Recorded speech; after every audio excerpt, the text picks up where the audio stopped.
پھر جو حدیث میں کمپلیٹ کر دوں کہ باتیں تو خیر بہت ہیں، کرتے رہیں گے. جس پہ اس کی فکریں پراگندہ ہو گئیں، لا یبال اللہ بأی واد ہلک. میں نے اس بات پہ وہ کہ اللہ کو پھر پرواہ نہیں ہے آپ کی. اگر آپ کی فکریں آپ پر پراگندہ ہو گئیں تو اللہ اس کی پرواہ نہیں کرے گا کس فکر کے غم میں آپ جان دے دیتے. اعوذ باللہ من الشیطان الرجیم، بسم اللہ الرحمن الرحیم. اللہم صلی علی سیدنا محمد معدن الجود والکرم وآلہ وسلم. سامعین و ناظرین اکرام، السلام علیکم ورحمۃ اللہ وبرکاتہ. آج کا ہمارا موضوع یہ ہے کہ شرک کیا ہے. دیکھیں، شرک کی یعنی وضاحت اتنی مشکل نہیں ہے. دنیا میں انسان اگر اپنی زندگی سے اپنی مرضی سے زندگی گزارے تو یہ مشرک ہے. آسان الفاظ میں آپ کو اس لیے کہہ رہا ہوں کہ آپ لوگ سمجھ جائیں. انسان دنیا میں آ کے اگر اپنی مرضی زندگی گزارنا چاہتا ہے اور گزارتا ہے تو یہ در حقیقت کون ہے؟ مشرک ہے. کیونکہ اس کا معبود اللہ نہیں بلکہ نفس ہے. اور یہ تو قرآن کی آیت ہے. ارایت من اتخذ الہہ ہواہ. کیا دیکھا ہے تم نے اس شخص کو جس نے اپنا معبود اپنی خواہش کو بنا لیا؟ تو یہ شرک ہے عام طور پہ، اس میں کوئی دو رائے ہے نہیں. یہاں سے شروع کریں یا وہاں سے، شرک ہے. پھر دوسری اللہ تعالیٰ فرماتا ہے وَمَن يَدْعُ مِن دُونِ اللَّهِ مَا لَا يَسْتَجِيبُ لَهُ. جس نے پکارا اللہ کے سوا اس چیز کو جس کی اس کے پاس کوئی دلیل نہیں ہے تو اس کا حساب کتاب پھر میں کروں گا. ہماری پکار، آج کے مسلمان کی پکار، ہائے دنیا، ہائے میرے بچے، ہائے میرا خاندان، اور بس ہائے دنیا، ہائے دنیا. آپ دیکھ لیں دنیا کے علاوہ ہماری کوئی پکار نہیں ہے. ہائے اللہ کہنے کے لیے ہم تیار نہیں ہیں. اللہ کی تو کوئی آرزو ہی نہیں ہے، اللہ کے وجود کا کوئی احساس ہی نہیں ہے. تو شرک کیا ہے؟ جب آپ اللہ سے نظر ہٹا لیں گے تو آپ مشرک بن جائیں گے. اگر آپ یکسو ہیں تو پھر آپ حنیف ہیں، یکسو ہیں. دیکھیں، اگر آپ کا رخ اللہ تعالیٰ کی طرف نہیں ہے تو آپ مشرک ہیں. یہ بات ذرا نوٹ کر لیں. اور قرآن کے حساب سے میں بات کروں اور آیت بھی میں پڑھ دیتا ہوں. انی وجہت وجہی للذی فطر السماوات والارض حنیفا وما انا من المشرکین. میں نے اپنی زندگی کا رخ پھیر لیا ہے اللہ کی طرف. اب اللہ ہی میری منزل ہے، اللہ ہی میرا مقصود ہے، اللہ ہی میرا محبوب ہے، اللہ ہی مجھے مطلوب ہے. میں یکسو ہوں، ایک طرف ہوں، میں مشرک نہیں. قرآن کی آیت ہے. اب یہ ہے نا، ان باتوں کو ہم جھٹلا بھی نہیں سکتے. قرآن ہے، قرآن سے بات کر رہا ہوں. تو لیکن میں آپ کو یہ بتا رہا ہوں کہ دیکھیں، اگر آپ کا رخ اللہ کی طرف نہیں ہے زندگی گزارتے ہوئے تو لازماً پھر آپ شرک میں جا پڑیں گے. دوسرا کوئی راستہ ہی نہیں ہے نا. دیکھیں، راستہ یا تو توحید ہے، اور توحید کی متضاد جو ہے وہ شرک ہے. اس کے مابین کچھ ہے نہیں. یا تو آپ کا رخ اللہ کی طرف ہوگا زندگی گزارنے کا، آپ کا مقصود بھی وہ ہوگا، مطلوب بھی وہی ہوگا، محبوب بھی وہی ہوگا. اور اگر نہیں تو پھر غیر اللہ وہ ہوگا.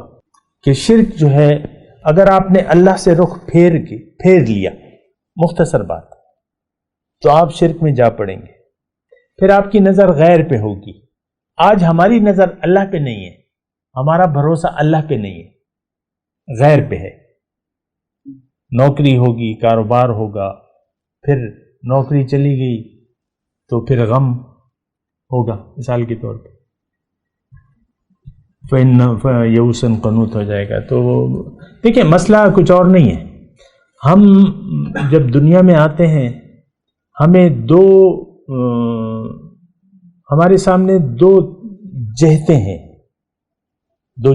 ایک دنیا ہے اور ایک آخرت ہے۔ جن کا آخرت پر ایمان نہیں ہوتا تو وہ اپنا رخ دنیا کی طرف کر لیتے ہیں، ان کی سوچ بھی دنیا میں ہوتی ہے، وہ سارے کام جو ہیں ان کی زندگی اللہ کے، یعنی وہ ایک آیت ہے میں پڑھ بھی دیتا ہوں کہ کیا میں تمہیں نہ بتاؤں کہ سب سے زیادہ نقصان میں کون لوگ ہیں؟ الذین ضل سعیہم فی الحیاۃ الدنیا، جن کی ساری دگ و دو کوشش بس دنیا ہی کے لیے صرف ہو، اور پھر یہ سوچتے ہیں کہ ہم تو کوئی اچھے کام کر رہے ہیں باہر۔ تو دو جہتیں ہیں، انسان کے سامنے دو جہتیں ہوتی ہیں، اگر یہ سوچ سمجھ سے کام نہ لے اور اندھا دھند زندگی گزارنے کا فیصلہ کر لے بے سوچے سمجھے، تو اس کا رخ جو ہے وہ ظاہر کی طرف ہوگا۔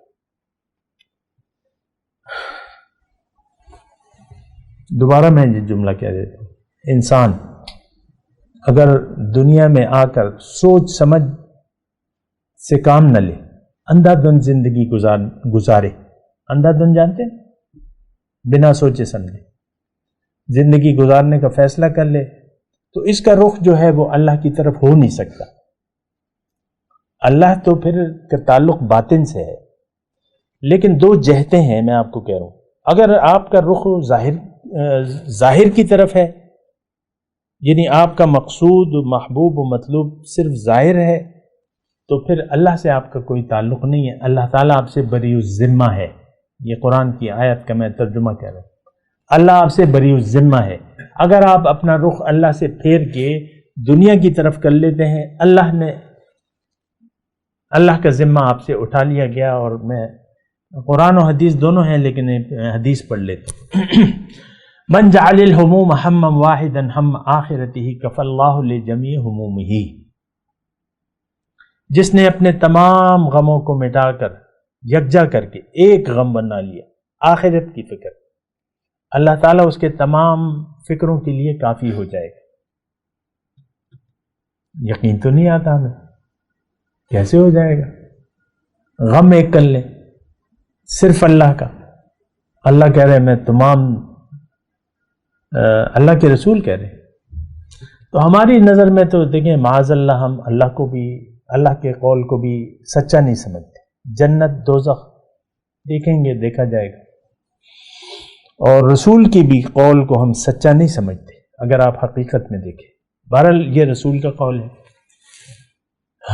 تو رسول نے یہ فرمایا کہ جس نے اپنے تمام فکروں کو یکجا کر کے ایک فکر بنا لیا۔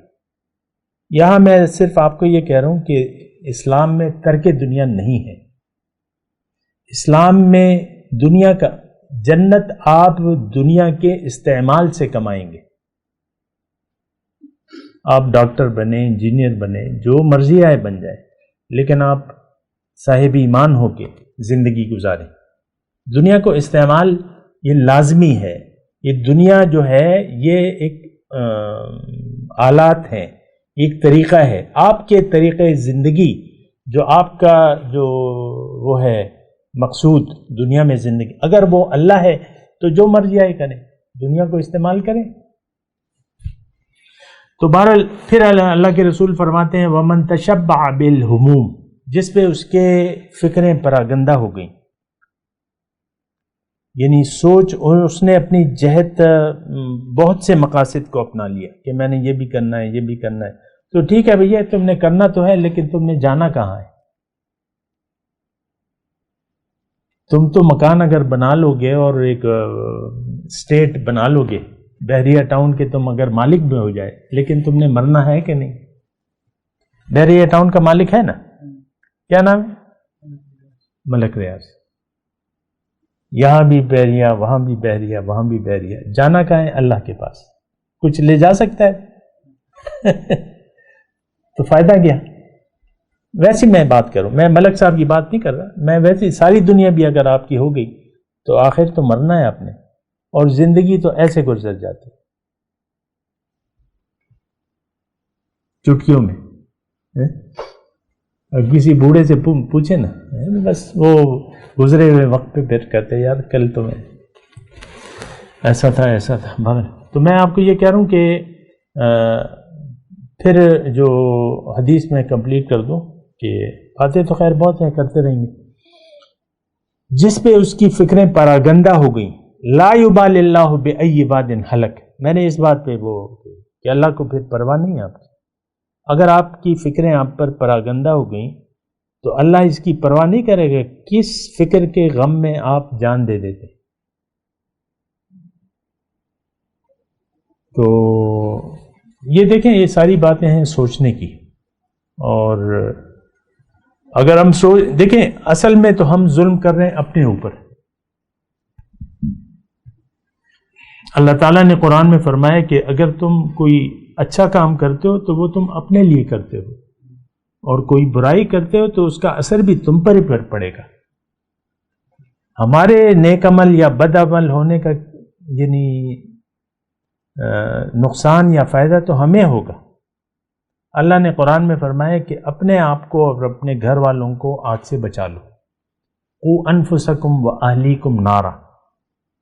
تو اصل میں تو مسئلہ یہ ہے کہ اگر ہم نے آگ سے بچنے کی کوشش نہ کری تو ہم آگ میں جا پڑیں گے. یہ اصل مسئلہ ہے، وہ آگ جس پہ ہمیں یقین نہیں. دیکھیں گے، دیکھا جائے گا، جب پڑے گی تو دیکھیں گے. ابھی تو بڑی زندگی باقی ہے. یہ بھی ایک مسئلہ ہے نا. بچوں کو ہم کہتے ہیں ابھی تو بڑی زندگی باقی ہے، کر لینا، سمجھ لینا قرآن کو ابھی. تو